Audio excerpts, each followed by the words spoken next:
Hi, I'm Bernard. In this video, we will implement a wallet portfolio view that shows all assets and their prices in real time.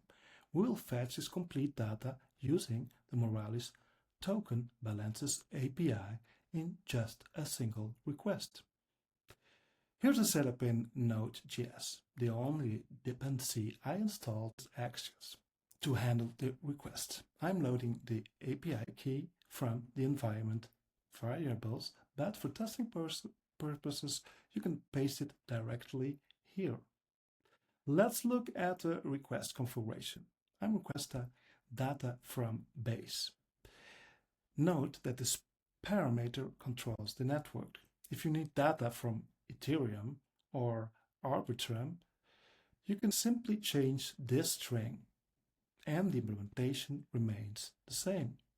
I've also set exclude spam and exclude unverified contracts to true, which filter out both. Finally, we will handle the response.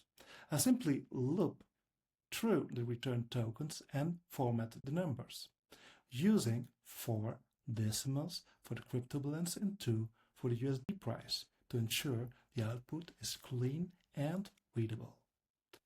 Now let's run the scripts. We go to the console. Response returns the data structures for front-end use.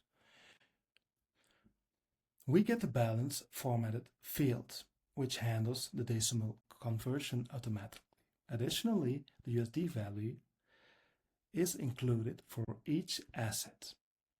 In the example, we see 0.005 Ethereum and 10 USDC alongside their current dollar value. This removes the need to query a separate price feed. This data structure can be implemented directly into a dashboard or portfolio view. Moralis handles the data aggregation across the chains, so you can focus on the user interface. That's a quick look at the token balances API. Thank you for watching.